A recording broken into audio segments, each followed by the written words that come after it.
So we were discussing about the classification of the signaling molecules. So endocrine signals, paracrine signals, gestacrine signals, and autocrine signals. So paracrine signals, I told you that the signals that have a very short distance between each other. Okay, and gestacrine signals, these are the signals that need a touch.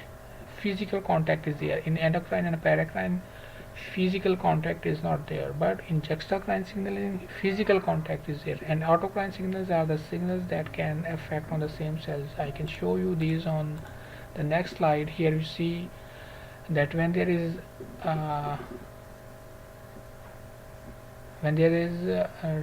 signal transduction, here you see the hormones and the blood streams. The target cell is here, and the gland is here. The gland is giving out the hormones. Hormones travel through the blood and then they reach the target cell. This is called as endocrine signaling. And here, if the red dots, the pink dots, they are released, and when they are acting on the same cell, like the yellow cell, and these green dots are acting on the yellow cells to increase the gene expression, these are called as autocrine. And paracrine means when these red dots are acting on the nearby cells. Here you see 1, 2, 3, 4, 5 nearby cells, and these pink dots are acting on those 5 nearby cells. These are known as paracrine signaling. Okay, and here you see the touch is involved. This is juxtacrine signaling. When the two cells they have physical contact with each other, this kind of signaling will be known as juxtacrine signaling. And then the second messengers, these are actually very small molecules that relay signals from one location in the cell to another, and they always initiate a cascade of changes in the cell. Have you heard about the relay race? And there is a small stick, and there are 4 different runners, and one runner, when it reaches to its destination, it gives that stick to his companion, right? And that companion holds that stick and runs fast and reaches the other player and hand over the stick to him. So that kind of race is called as relay race. You can Google it, right? And this is a kind of that signaling. The second messengers, they will transfer the signal from one location of the cell, from one molecule of the cell to another molecule. So that's why they are so important. Okay, so second messengers, they are always present in our body, and they are going to change the function of the cells. This is the general flow of information during cell signaling. Here you see the ligand. This is the primary messenger. So ligand is also known as the primary messenger. Okay, and this is the receptor. A receptor is going to signal receiving substance, and here the ligand is a signal containing substance. When this signal containing substance is going to bind with the signal receiving substance, there is a cascade of reactions. The second messenger, signal transduction, is initiated through secondary messengers, and secondary messengers, after that, they are going to give you the cellular responses, and they can also go to the nucleus for the changes in the gene expression, right? So this is a general flow of information during the signal transduction. So here you see the hydrophilic and hydrophobic composition of messengers. Most of the messengers are amino acids. They are protein in nature, right? We have to remember it. Sometimes just a single amino acid can perform the function of a messenger, but they can be fatty acids, they can be lipids, they can be nucleosides, they can be nucleotides. But most of the messenger molecules, they are made up of proteins, right? So you need to remember this concept also. And they may be hydrophilic, they may be hydrophobic. Most of the messengers, they are hydrophilic in nature, and very few they are hydrophobic. We will see in the next slide. I have a question for you, that why so many messengers are hydrophilic, and you have to come up with your answers. Why so many messengers are hydrophilic? The answer is very simple. Okay, we will discuss in our session, question answer sessions.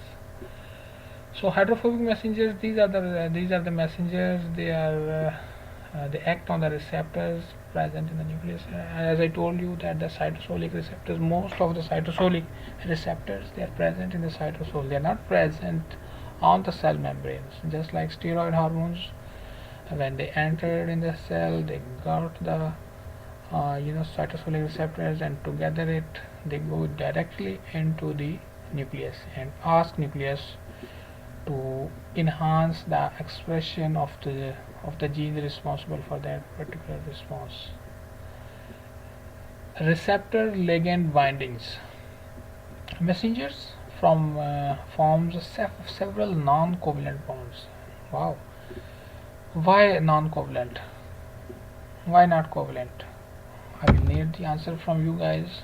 Okay, so you have to be prepared for that why so many messengers they form non-covalent bond. Okay, receptor and another concept is receptor binding pocket that fits the messenger like a hand in a glove.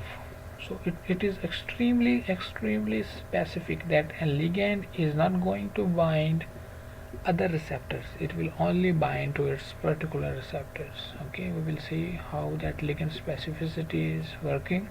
Here you see the free ligand, it has a triangular shape, and here is the receptor, this one, the dark red. It has three different pockets, three different types of spaces, and you see that this free ligand can only fit in a triangular space. It is unable to fit in the rectangular or the circular. It will only fit where? In the triangular space. So here you see the ligand receptors complex is like that. It is extremely specific and strategic application of the ligand and the receptors. So that's why nature has always have a control that no non-specific reactions should occur, and no unwanted event should be started in the cell, right? So the ligands and the receptors, they are extremely specific to each other, and when a receptor binds to its ligand, we call it as an apocoid receptor. Okay, just like enzyme and substrate, we have the concept of cognate receptors. For example, the enzyme can only work on its specific substrate.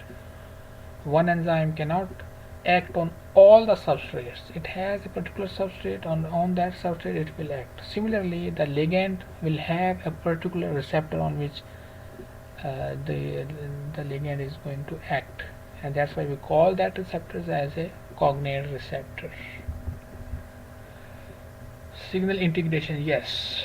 So before we go into the details of this slide, I will just move forward here, and on the next slide here you will see that single receptor, a single ligand, can initiate different pathways. Here you see different ways in which signals can be integrated. Integrated means that one signal is enough to initiate two different pathways, and sometimes you need two different ligands to initiate a single pathway. Again, the signal is integrated.